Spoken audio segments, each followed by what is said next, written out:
The San Francisco Giants get another huge victory, 11-6, over their division rival, the Arizona Diamondbacks, and that is our third consecutive victory over the D-backs in this 4-game series, and now it is going to set up the possibility of sweeping Arizona tomorrow as we're going to send Madison Bumgarner to the mound.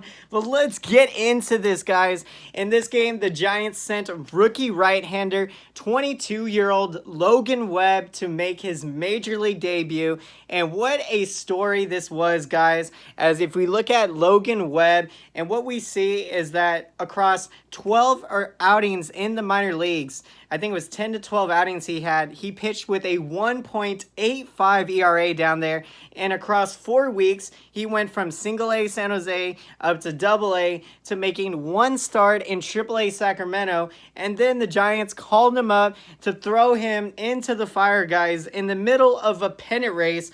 You know, all of these things, you know, you can say a lot of pressure was put on the young right-hander, but he absolutely delivered in this one, guys, as he went 5 innings in this one. Now, in the first inning, he did get off to a little shaky start, but he showed some poise, you know, because Evan Longoria unfortunately made an error, and so the inning continued, and the D-backs had already scored 2 runs in that first inning. And so, you know, you got a guy making his debut, you know, things could unravel and get away from him. But no, he was able to lock it down, keep his composure out there, and pitch 4 shutout innings following that first inning. So really impressive for Logan Webb. I mean, I was super impressed of what we saw out there. This man pitched like he's been in the big leagues for 10 years. You know, he pitched with a lot of confidence out there. Fastball topping up to 95 miles per hour. And he had a good changeup, guys, and a really good breaking ball. His breaking ball was so filthy, so nasty. None of the D-backs hitters were really able to see that pitch very well. So Stephen Vogt, the Giants catcher, he did a really good job working with Logan Webb on the pitch calling. So, you know, instead of pitching fastball, fastball, fastball, you know, they were throwing that breaking ball a lot because, you know, the D-backs hitters just could not hit it, and that ball was just tailing out of the strike zone, guys. So, you know, I really hope that the Giants' young rookies in that dugout tonight, you know, looked at how Logan Webb was able to go out there and do what he did tonight, and, you know, they can learn a thing or two from Logan Webb. So really impressive. He goes 5 innings, allowing the 5 hits. He gives up 2 runs, one of those being earned. He did only walk 1 batter, and that was another impressive thing. You know, usually you see a guy making his debut, he's going to be sporadic, all over the place, you know, not throw a lot of strikes, walk a lot of people maybe, but not Logan Webb, guys. And then 7 strikeouts. Really awesome. So he's got a 1.80 ERA. And the Giants were opposing Taylor Clark, the 26-year-old right-hander for the D-backs. He went an inning and 2/3 in this one, allowing 5 hits. So the Giants roughed him up, guys. Our offense is just seemingly roughing up every pitcher out there, it seems like, these days. Love what we're seeing out of the Giants offense. And the power, I mean, really, when was the last time we can talk about a Giants ball club that had some power? You know, even the years in 2010, 12, and 14, you really didn't see a whole lot of power from this Giants lineup. And now we're seeing it, and it is really fun and exciting to see, guys, man. I just get so excited watching these games. So Clark gives up 3 of those were earned runs out of those 5. He did walk 1 batter, struck out 1, and of course allowed a home run. And so, guys, now let's get into the offensive statistics of this game for your San Francisco Giants. 18 hits they banged out, so multiple players up and down this lineup had multi-hit games. We look at Mike Yastrzemski. He just continues to get the job done. He goes 3 for 6 in this one. He is now hitting .278 on the year. Stephen Vogt, he has just been such a phenomenal player this year. And you've seen Bruce Bochy try to do whatever he can to get him in the lineup, you know. You've seen Vogt out there in the outfield, And so really it just shows that, you know, when you need some offense, you need some offense. So Stephen Vogt goes 2 for 6 in this one. He's hitting .282 on the year. And then Brandon Belt, guys, what a day. He had a career high 6 RBIs and a grand salami. Yes, a grand slam for Brandon Belt. And he is busting out of that streak that, you know, he went through some struggles, guys, but no more, guys. Belt is not struggling. He is on a hot streak. And when Belt gets hot, I mean, it carries on for weeks on end, Brandon Belt. So he went 2 for 6 with a big grand slam, 6 RBIs, scoring 1 run, and now he's hitting .232 on the year. And then Kevin Pillar, another career day for Kevin Pillar, Superman. He had 5 hits for the first time in his career, going 5 for 5, scoring 3 runs, knocking 1 RBI. And Pillar just continues to up that average more and more now as the season is continuing along. He is now hitting .263 on the year. And Scooter Gennett, guys, the new second baseman, newly acquired. He is looking very comfortable out there with the new ball club now. Going 2 for 5, scoring 3 runs. He is now hitting .239 on the season. Now, Austin Slater did come into the game to pinch hit, and he would stay in the game, getting 3 at-bats, going 2 for 3, scoring 1 run, knocking 1 run batted in. Slater having a phenomenal year so far, hitting .293, and you absolutely love the defense of Austin Slater, especially at the end of the game. If you guys had a chance to see, Slater made an amazing throw from the outfield, threw it to Scooter Gennett, and then Gennett relayed the throw, and Donovan Solano laid down the tag at third base, and that was what ended the game. So Slater getting the job done, guys, not only with the glove, but now really having a great season with the bat. And so now let's get into the scoring of how this game played out. In the bottom of the first inning, like we said, Logan Webb would get into a little bit of trouble. Wilmer Flores would knock an RBI double to give the Diamondbacks an early 1-0 lead. And then Adam Jones would reach on the throwing error by Evan Longoria, and thus allowing Wilmer Flores to score, making it 2-0 Arizona. Now, as we go to the top of the second inning, the Giants would get on the board thanks to the huge grand salami by Brandon Belt. It was his 14th home run of the season, and that would give the Giants a 4-2 lead. Now, later in the inning, the Giants were not done yet. After that grand slam, they were able to put another rally together, getting another run coming in on the Evan Longoria sacrifice fly. Now it is 5-2 Giants.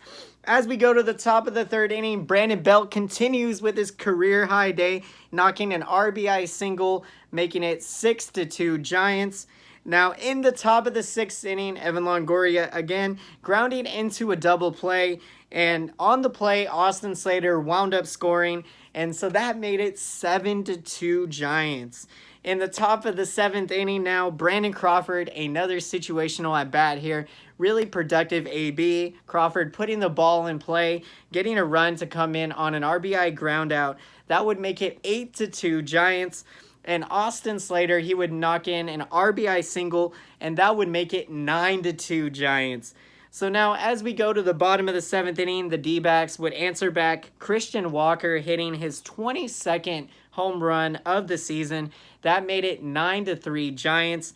And then later in the inning, Eduardo Escobar would add a sacrifice fly. And so that, of course, made it 9-4 Giants. And now, as we go to the top of the eighth inning, Kevin Pillar, part of that career day, 5 hits. He knocks an RBI single, making it 10-4 Giants.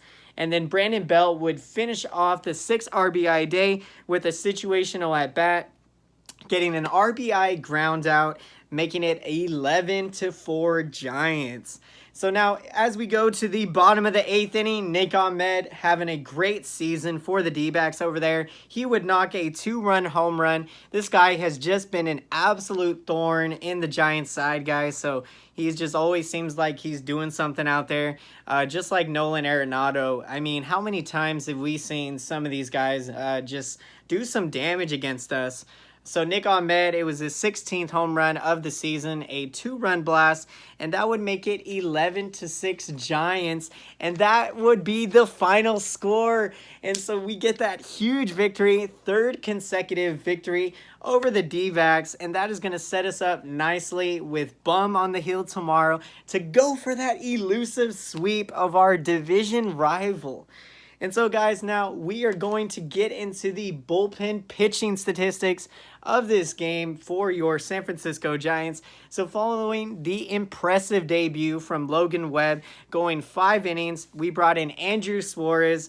Now, Suarez would go 2 innings in this one, allowing 5 hits, 2 earned runs. He did not walk anybody, allowing 1 home run. He has got a 7.71 ERA on the year. Following him would come Travis Bergen, who would go 2/3 of an inning, allowing 1 hit. He gave up 2 earned runs, allowing 1 walk, 1 strikeout, and 1 home run. So a little bit of a rough day for Travis Bergen. He has now got a 5.49 ERA on the year. And then in would come another young pitcher for the Giants, Gustave. He would go an inning and a third, allowing 1 hit. He did not give up an earned run, did not walk anybody, and he has got a 1.50 ERA on the year. And so, guys, let's look ahead to the future, to the San Francisco Giants' next game in the series, Game 4 of this 4-game series. The Giants are going to be gunning for the sweep in this one, and we are going to be sending Madison Bumgarner to the hill. He is 8-7 with a 3.63 ERA to go with 154 strikeouts. And Bumgarner, he has just been lights out of late, guys, posting a 2.61 ERA in his last 10 outings. And if we look at his most recent outing this past Tuesday, he pitched 7 innings of 1-run ball against the Bay Area rival Oakland A's. So you know Bumgarner is going to be ready to go in this one, and the Giants are just continuing to pick up some ground in that National League wildcard race. We are 2.5 games behind the Chicago Cubs.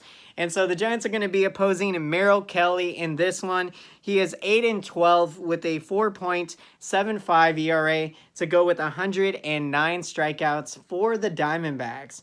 And so, guys, I hope you enjoyed this video, and if you made it all the way through to the end of the video, then be sure to smash that like button. And I want to thank you guys so much for those of you that watch my videos, for those of you that comment. I love reading your guys' comments, so let me know your opinion, your perspective. I'd love to hear your thoughts, guys, on the big game tonight and the big series in Arizona, and really the impressive play really over the last 6, 7, 8 weeks. Now, of course, there was that 1 week where we did struggle for a little bit, but now it seems like we've put that week behind us and we are just continuing to get the job done.